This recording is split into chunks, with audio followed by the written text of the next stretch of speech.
What happens when you combine eldritch horror with a comedic take on role-playing?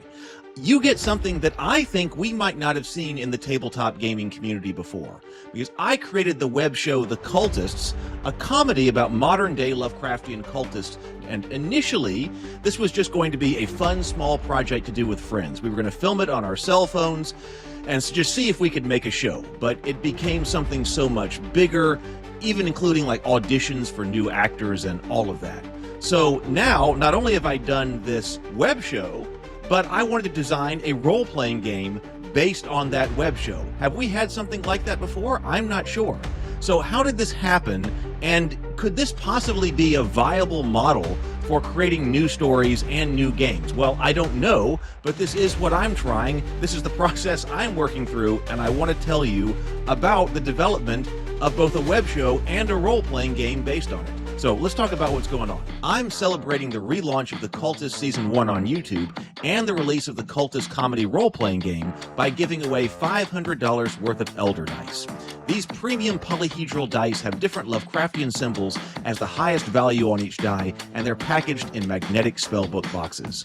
Sign up at the link below to be part of the drawing and also to know when the campaign for the Cultist RPG is going live. The Cultists is a comedy web show about modern-day Lovecraftian cultists just trying to worship Cthulhu and some other gods in a world full of people who don't understand. The entire first season is available on the Cultists YouTube channel. We'll draw for the Elder Dice on the Morning Grind livestream, which takes place on this channel the morning the Cultist RPG crowdfunding campaign goes live. Click the link below to enter the drawing. The idea for The Cultists came to me while I was writing serious stories and RPG material for the world of Journey to the Tree of Sorrows, which is set in the Cthulhu mythos. While I was developing that world, I took a deep dive into all of the original stories, took lots of notes, and had extensive conversations about the direction that this world was going to go in. But naturally, as you're working on serious material, there are a lot of jokes told and a lot of laughs to be had. So I thought these jokes were too valuable to lose, and so I started writing them down in one of my notebooks. And one day, as I was flipping through the notes at a bar, I decided that, you know what, should try to formulate all of these notes of all of these jokes into a script for a web show. I wrote a lot of these scripts and then brought them to my friend Brianna De Silva, who would co-write them with me and then also finish up the scripts. We went back and forth until we'd come up with the first season. At that time, she and I were thinking a lot about how we might develop a scripted show for the internet. And in addition to writing, now Brianna wanted to direct, so she was bringing in a different skill set as well, just as I, in addition to writing, wanted to be able to produce these shows.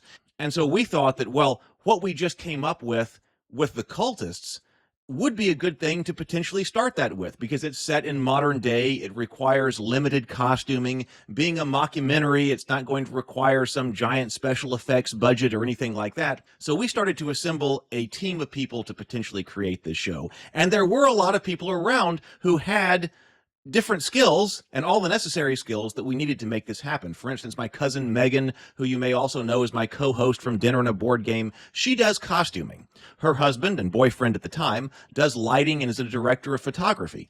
So we pulled all of this together, but as you have undoubtedly heard me say with many of my projects, the scope continued to grow. At first, we thought this would be a highly episodic skit-based show that could be shot on our cell phones, and it just kept growing. We held auditions at the local library. We had a huge turnout of people who wanted to be part of the production, and I have to say that being on set and creating the Cultists was one of my favorite life experiences. One thing I'm particularly proud of is how the Cultists and its RPG, although both being lighthearted and comedic, retain a deep respect for the Cthulhu mythos. If you're a fan of Lovecraft's work, you'll likely appreciate the humor in the show and the RPG and the homage that we pay. So fans of the mythos, as I learned from working on projects like Elder Dice, take the material very, very seriously, but also enjoy making jokes among themselves. You know, even strangers at conventions can bond over inside jokes about the mythos. I love that about the mythos fandom, and the Cultists is made for those fans. But the question was, as it always is with projects like this, how do you create something like this in a sustainable way? Well, I started the Morning Grind live streams where we've taken a look at a lot of different RPGs over the past year and a half, 2 years, maybe it's been now. And Trey, a member of our YouTube community, happened to recommend that I take a look at the Low Stakes RPG by Craig Campbell. And it's designed for mockumentary-style role-playing and is inspired by what we do in the shadows. As I was going through this on the live stream, I immediately saw potential. I hadn't actually seen what we do in the shadows when I created the Cultists. But the mockumentary style of that show and the cult subject matter were certainly similar. So as I was reviewing the Low Stakes game on the Morning Grind, I thought, you know, we could adapt this game to fit the Cultists. So once again, I'll say that I am the poster child for Scope Creep. Initially, I had intended the Cultists RPG to be a very straightforward adaptation of the Low Stakes game. However, it's become far more robust than I was anticipating when I started writing it. It's even extending ideas in role-playing that could apply to both comedy and serious genres.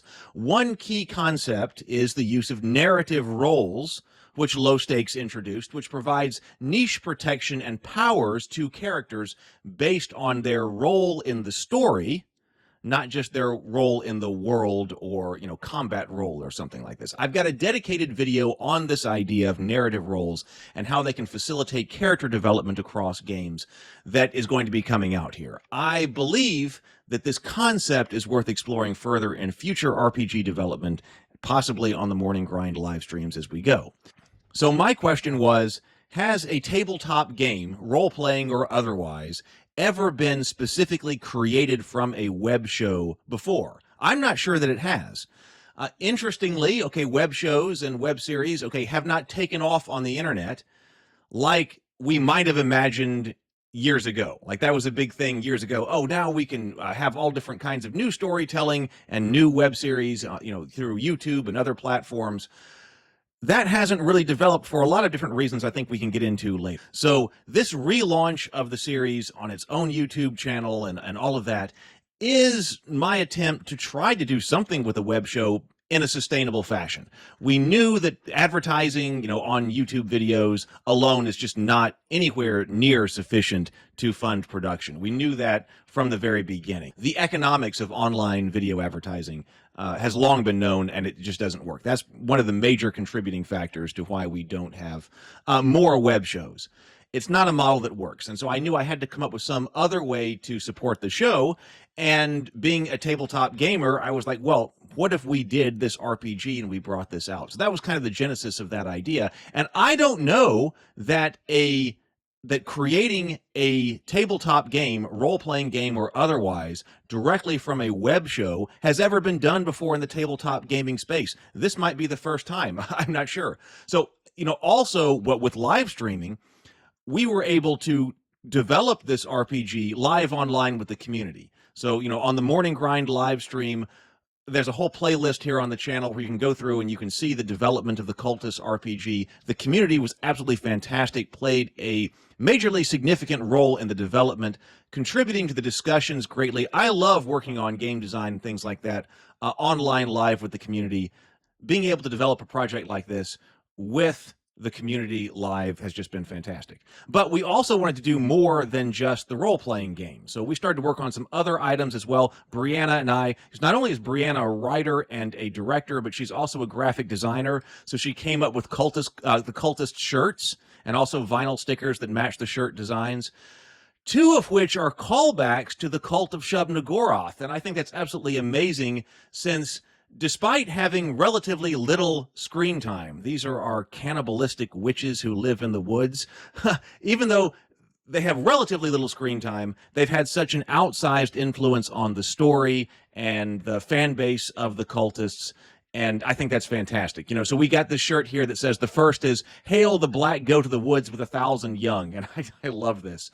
Another is the straightforward, "Thank you, Mama Shub," which is an iconic line from the show and also references the witch's sexual proclivities. And then, of course, my favorite is "You can't summon Cthulhu with sour cream and onion." That's from Season 1, Episode 10 of The Cultists. And if you haven't seen that episode, you've got to. the attempt to summon Cthulhu with sour cream and onion chips, I mean, this is classic. This is classic. You know, we also leaned into the cultist coffee angle because our cultists like to gather under the pavilion and drink coffee in the show. And so we developed two fantastic parodies of the Starbucks logo with both cultist coffee and witch's brew. We have these on shirts and vinyl stickers. And these were designed by Carol Stewart, who was also the photographer for the first season of the show and worked in the prop shop. She is actually also the one who sculpted the greenstone idol that was used in the orgy scene in season 1, episode 8. And I love both of these designs. These are going to be on the Kickstarter page. So anyway, this is the idea. Can we create a web show? Can we develop associated products in the tabletop gaming sphere and be successful with that? So I would love to have you come and be part of this project. We're going to be bringing all of this to Kickstarter soon. If you will click the link below, you'll be able to sign up for the $500 Elder Dice drawing. And then when you sign up there, you'll also see different links to the YouTube channels, including the new Cultist YouTube channel. So you can go over there, subscribe, and watch the show. If you're not subscribed to that channel, and haven't watched that show, it would be a huge help just to watch, to get viewership up over there, subscriptions on that channel and all of that.